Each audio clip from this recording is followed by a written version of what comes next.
राधे राधे। आप सभी का राधे सख्या चैनल में स्वागत है। भगवान श्री हरि और माता रानी से और अपनी लाडली लाल राधा रानी से प्रार्थना करते हैं कि आप सब लोग अपने घर में सुरक्षित होंगे, ठीक प्रकार से होंगे। जैसा कि बैसाख का पावन महीना चला रहा है और इसमें बैसाख के महात्म की कड़ियाँ चली आ रही हैं। आज इसी कड़ी में आपको 21वां और 22वां अध्याय को सुनने को और पढ़ने को देखने को मिलेगा और सुनने को मिलेगा।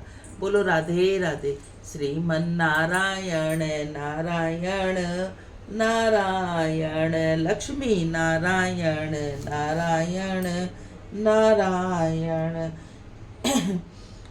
21वां अध्याय, हाथी व शेर के पिछले जन्मों की गाथा। पिछले जन्म में हाथी तथा शेर दोनों मानव योनि में उत्पन्न हुए थे। मातंग ब्रह्मी महर्षि के पुत्र थे। उनका नाम दलित और कोहल था। दलित व कोहल ऋषि पुत्र होते हुए भी धर्म कार्यों के विरुद्ध रहते, पिता के आदेश की अवहेलना करते तथा छिपकर पाप कर्म में लिप्त रहते। एक दिवस महर्षि अपने दोनों पुत्रों को बैसाख माह का महात्म्य दान पुण्य की लाभ की व्याख्या कर रहे थे, परंतु उनका ध्यान विकृत विचारों में उलझा हुआ था। महर्षि अंतर्यामी थे। वे अपने पुत्रों की दशा जान गए तथा क्रोध में अगले जन्म में दोनों को पशु योनि का श्राप दे दिया। श्राप देने के तुरंत बाद दोनों पुत्रों ने महर्षि के चरण पकड़ लिए। पशु योनि से मुक्ति पाने का उपाय जानना चाहा। महर्षि ने अपने दोनों पुत्रों की नासमझी पर करुणा आ गई। तत्पश्चात उन्होंने नर्म होते हुए कहा, यदि तुम शेष जन्म में अच्छे कर्म करोगे तो विपरीत पशु योनि मिलेगी तथा एक दूसरे का स्वयं विघ्नंस कर स्वर्ग लोक को प्राप्त हो गए। ऋषि ने उन्हें यह भी बताया, पशु योनि के जन्म के पश्चात तुम्हें एक पापी ब्राह्मण और एक पुण्य आत्मा ब्राह्मण के दर्शन होंगे, जिसमें तुम वैशाख रूप धर्म की कथा सुनोगे तथा इस प्रकार तुम्हें पशु योनि से मुक्ति प्राप्त होगी, अतः उस प्रकार के जन्म की मुक्ति मिलेगी। बोलो बैसाख महात्म की जय। 22वां अध्याय, व्यागपूर्ण जन्म गाथा। व्याग आश्चर्यचकित था कि उसे प्रतीत हुआ कि ब्राह्मण के वेश में अवश्य ही कोई ऋषि अथवा मुनि है।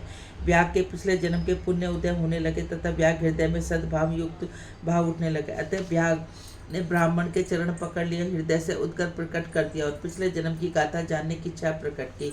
ब्राह्मण के मुख पर असीम संतोष और मुस्कुराहट उभरी। व्याग को लगा कि ब्राह्मण के रूप में एक तेजस्वी महात्मा उपस्थित है। कुछ क्षण पश्चात वह पुनः ब्राह्मण के रूप में परिवर्तित हो गया। व्याग ने देखा, बैसाख माह की तेज धूप के कारण ब्राह्मण के मुख पर पसीना आ रहा है, पैर भी गर्म धूप के कारण जल रहे हैं। व्याग ने अति नरम शब्द में कहा, मुनि आप तेज धूप के कारण परेशान है, अतः निकट एक शीतल जल छायादान वृक्ष सरोवर युक्त स्थल है, वहाँ चलकर विश्राम करें, फल फूल जलपान ग्रहण करें।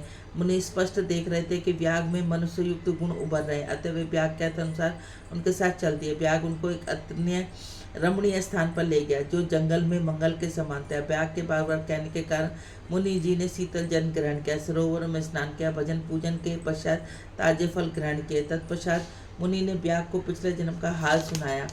मुनि ने व्याग को बताया कि पिछले जन्म में वह शाकाल नगर के वेद पाठी ब्राह्मण था।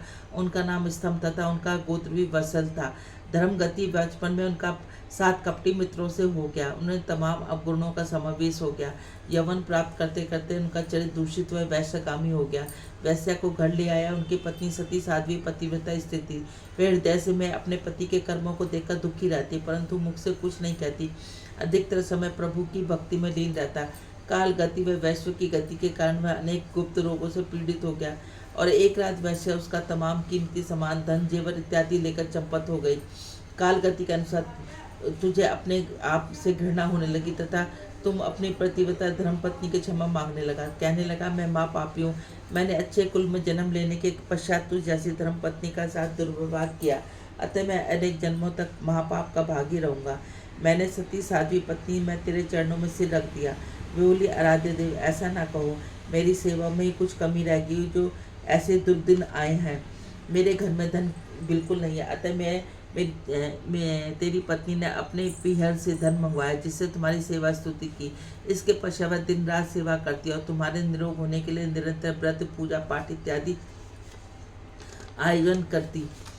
परंतु कुछ माह पश्चात बैसाख आया। बैसाखों की धर्म का अत्यंत श्रद्धा से पालन करती और दान धर्म में मन लगाती। बैसाख माह में महात्मा देवल तुम्हारे घर के निकट से निकले। तुम्हारी पत्नी ने महात्मा से आग्रह पूर्वक निमंत्रण किया। तुम्हारी आज्ञा अनुसार शीतल जल से ऋषि के चरण धोए सर्वत पिलाया। उस रात महात्मा जी तुम्हारे निवास स्थान पर ठहरे। महात्मा जी ने के जाने के पश्चात तुमने संगीत पात हो गया। तुम्हारी पत्नी ने त्रिकुटा पिलाया। त्रिकुटा पिलाते समय यह कह उसकी उंगली तुम्हारे दांतों के बीच चली गई, तभी तुम्हारी मृत्यु का समय निकट आ गया। उसकी उंगली तुम्हारे दांतों के बीच में ही रह गई। तुम्हारी सेवा करते करते हर समय तुम्हारे कष्टों को देखकर वह दुखी रहती, उंगली का कष्ट सहन नहीं कर पाई। उसी अवस्था में उसकी मृत्यु हो गई। सीधी विष्णु लोक को सदगति को प्राप्त हुई। तेरी पत्नी सती साध्वी धर्मपरायण स्त्री थी। उसके जीवन में तुम्हारी सेवा कहते मृत्यु के पश्चात भी और तुम्हारे साथ एक चिता में जलने की अधिकारी बनती, परंतु इसके विपरीत मरते समय तुम्हें प्रतीत हुआ जैसे कि तुम्हारे मुख की में उंगली वैश्या की। मरते समय तुम्हारे मुख से उस वैश्या का नाम पिघला ही मुंह से निकला। अपने कर्मों की गति और वैश्य की प्रीति के कारण तुम्हारा जन्म व्याग के गर्भ हुआ, परंतु मृत्यु पूर्व तुम्हारे कहने पर तुम्हारी पत्नी ने महात्मा के चरण धोए, ऐसे व्रत पिलाया, रात्रि में सेवा सुध की। इस कारण तुम्हें उस जन्म में मेरा संपर्क प्राप्त हुआ। मेरी चिता तथा आत्मा इस पवित्र हो गई। तेरे हृदय में पवित्र भावना का समावेश हो गया। तुमने वैशाख माह में मेरी जल से सेवा की, जूते दान किया था। तुम्हारा कल्याण निश्चित है। तुम्हारी पत्नी विष्णु व लक्ष्मी के सन्निध उनकी सेवा में लिप्त रहती है, स्वर्ग का आनंद उठा रही है, परंतु आज भी वह निरंतर तुम्हें स्मरण करती है। ईश्वर की अनुकंपा से अगले जीवन में तुम्हारी भेंट तुम्हारी प्रतिव्रता पत्नी से होगी। अनेक जन्मों का आनंद के साथ साथ तुम रहोगे। बोलो बैसाख महात्म की जय।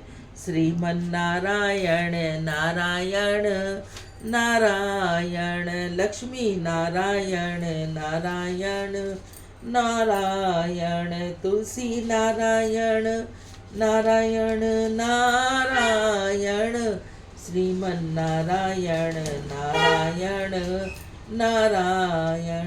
हे नाथ नारायण वासुदेवा, हे नाथ नारायण वासुदेवा।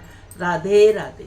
यदि आप सब लोगों को हमारा चैनल अच्छा लगता है तो इसको ज़्यादा से ज़्यादा लाइक करें, ज़्यादा से ज़्यादा शेयर करें। नए हैं तो सब्सक्राइब करें, बेल आइकन को जरूर दबाएं। बोलो राधे राधे।